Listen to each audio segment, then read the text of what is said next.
সালেঙ্গা খাল থেকে নিখোঁজ যুবকের রহস্যজনক মৃতদেহ উদ্ধার, এলাকায় চাঞ্চল্য। সোনাইর শিলডুবি প্রথম খণ্ডে সালেঙ্গা খাল থেকে উদ্ধার হলো নিখোঁজ যুবকের মৃতদেহ। মৃত যুবক বছর 41-এর দুর্গাচরণ গোয়ালা। বৃহস্পতিবার সকালে বাড়ি থেকে কিছুটা দূরে খালের মধ্যে দেহটি দেখতে পাওয়া যায়। ঘটনাকে ঘিরে এলাকায় ব্যাপক চাঞ্চল্যের সৃষ্টি হয়। পরিবার সূত্রে জানা যায়, গত মঙ্গলবার সকালে দুর্গাচরণ গরু চড়াতে বাড়ি থেকে বেরিয়েছিলেন।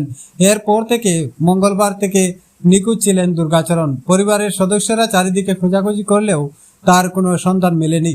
বৃহস্পতিবার সকালে সালেঙ্গা খালে দুর্গাচরণের দেহ ভেসে থাকতে দেখা যায়।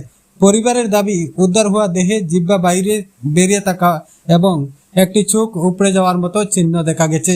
পরিবারের সন্দেহ, দুর্গাচরণকে হত্যা করে দেহ খালে ফেলে দেওয়া হয়েছে। তবে এ পর্যন্ত পরিবারের পক্ষ থেকে থানায় কোনো মামলা রুজু হয়নি। ঘটনার খবর পেয়ে শিলচর সদর পুলিশ ঘটনাস্থলে পৌঁছে ম্যাজিস্ট্রেটের উপস্থিতিতে মৃতদেহ উদ্ধার করে ময়নাতদন্তের জন্য শিলচর মেডিকেল কলেজ ও হাসপাতালে পাঠিয়ে দেয়। এ ঘটনার পর পুরো এলাকায় চাঞ্চল্য বিরাজ করছে। ময়নাতদন্তের রিপোর্ট আসলে মৃত্যুর প্রকৃতি সম্পর্কে নিশ্চিত হওয়া যাবে বলে ধারণা করা হচ্ছে। গত মঙ্গলবার থেকে একটা ছেলে এখানে নিখোঁজ আছে।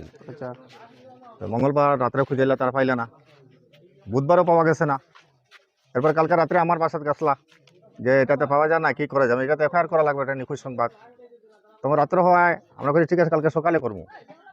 আজ সকালে প্রায় 9টা লাগাত বাচ্চা তো গিয়া দেখছেন যে নদীর মধ্যে একটা ডেড বডি ভাসিয়া উঠছে। এমনকি আর শনাক্ত করা হয়েছে যে না, যে ছেলেটা হারছে তার নাম দুর্গাচরণ, তারই ডেড বডিটা।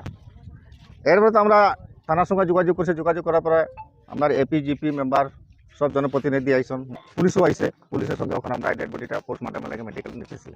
খবর পেয়েছিল এরকম যে দুর্গাচরণ গোয়ালার ছেলেটা আজকে মঙ্গলবার থেকে তারা পাওয়া যান না। তখন তার সঙ্গে আমার ফোনে আলোচনা হয়েছে যে যদি এরকম হয়ে থাকে, আজকে 3 দিন হয়ে গেছে, এইখানে চিন্তা ভাবনা না করিয়া তাড়াতাড়ি মোটামুটি থানার আশ্রয় নাও, এটা মিসিং কেস একটা করা হোক, নাহলে তো মোটামুটি অসুবিধা হবে। একটু পরে ধরো আধা ঘন্টা পরে আবার আমার পুতুল দাই আমার ফোন করছে যে ছেলেটারে পাওয়া গেছে নদীর মধ্যে ডেড বডি। তখন আমরা কিছু ঠিক আছে, আমরা সবাই দিচ্ছি। আমরা আইসি, গ্রামবাসী, মহিমুর বিজ্ঞানের সবাই উপস্থিত আছেন। তারপরে তার সঙ্গে যোগাযোগ হয়েছে, আমরা চাতলা মণ্ডল সভাপতি তার সঙ্গে যোগাযোগ হয়েছে, থানার সঙ্গে যোগাযোগ করে থানা আইসের সঙ্গে সঙ্গে এখানে ডেড বডি উঠানো হয়েছে। শনাক্ত হয়েছে যে ছেলেটাই ওই দুর্গাচরণ গোয়ালা হেড নিচেই ঠিক আছে। তবে এখন পোস্টমর্টম হওয়ার পরে সমস্ত কিছু হয়তো আর কিছু এখানে যদি কিছু থাকে তাহলে হয়তো পাওয়া যেতে পারে। আসল বিষয়টা জলে ডুবলো না কি আছে তো আমরা কেউ জানি না, দেখছিও না। একমাত্র এখন পোস্টমর্টমের উপরে আমরা পোস্টমর্টমের আশায় আছি, অপেক্ষায় আছি। অতটুকু জানি। এখন এটা মেডিকেল লইয়া যাইব, পোস্টমর্টম হওয়ার পরে ডেড বডি রিটার্ন আইব, তার সৎ কাজ আমরা করতে লাগবো। আমরা একটা দাবি আছে, আচ্ছা, কইন। পোস্টমর্টমটা নিরপেক্ষ হওয়া লাগি, ভিডিওগ্রাফি করিয়া পোস্টমর্টমটা